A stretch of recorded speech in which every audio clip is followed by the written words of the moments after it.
Creative climate change. Creative ways to tackle climate and pollution. We've been working with children on this Creative Climate Challenge project, working with Artswork. The initial idea for it is to think of pledges and ways that young children could engage with the idea of climate change, but do it creatively. So they've been developing simple storylines. The classic story is the Star Thrower, which talks about making a difference. One little step can make a difference. Everybody's had a pledge.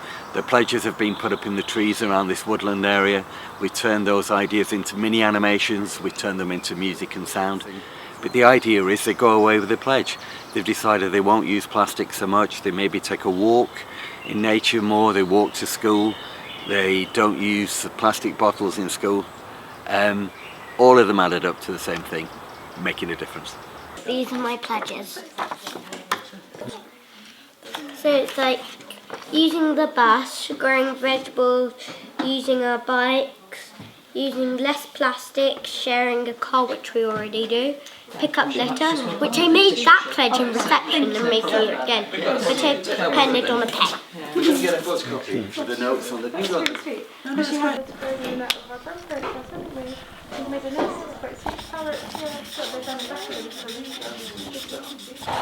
Your pledge, is it getting coloured in because things are better in some way? Getting better. Like, gradually people are growing their own vegetables. That sort of stuff. Okay. How creating leads to thinking. I think when you look at something and everyone sees things in a different way, even today, something that looks like this, everyone sees it differently and thinks how it can be used. So I think when you create something that creates a discussion, all of these things come out about, oh, why do we have that, or why do we need that, or how can that be used differently? So I just think it creates a conversation. From conversations, change can happen. So it's a really powerful tool to create those conversations and hopefully to create change. Yes, because I've got a garden in my home, and usually I have 2 trees as well in there, and usually the leaves fall down and I'm not actually quite sure what to do with them, apart from throwing them away or just stuff like that. And plus, one of the trees is an apple tree, and mostly the apples just go wrong because of the ants and bugs eating it. So maybe I could use it to make something, like maybe, what do you call it? Like maybe like a sculpture thing for like bugs and everything that they can eat and stuff like that, and make their homes in. Being a creator instead of the audience. I think when you see art, you're distant from it. I think when you create it yourself, you really get involved and you get quite invested in it. And also the process of making it, the process of seeing the things and joining it together, you start to think differently. Oh, this is what I could do, or this is what that means, or where did this come from? I think when you're involved, you get more invested in it. I think that's important, to become invested in what you're doing. Learning through creative approaches.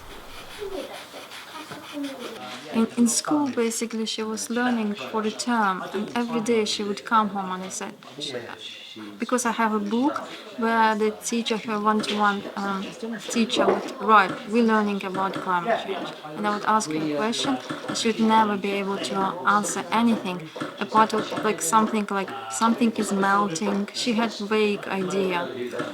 But here it was different because she's a visual learner, and she saw the cartoon, music, like she went out and took pictures and did a booklet we tried to do together. And I found that she really enjoyed, and now she understands what it is. Making the most of waste. So all these bits are donated from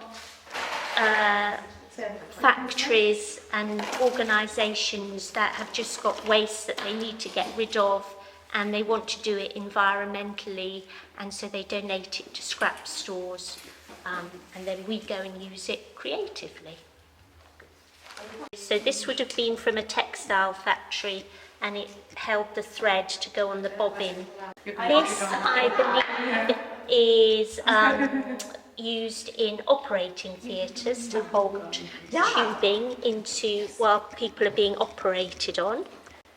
So that this has never been used in an operating theatre. This is just all waste product. This is a sort of felt, and this would have been waste cut out, so something that needed holes in it, and that's all the waste residue. These are all bits from a manufacturer who would have been shooting plastic through injection moulded machines, and this is the last bit, and they would have just chopped it off, and so it's all the waste bits. Lots and lots of different foams that would be used in packaging. Again, bits cut out to do with inside cars, to manufacture the insides of cars. I thought that you could create a lot of things with different materials, you just need to think of it, and that plastic has taken over like the world by a lot.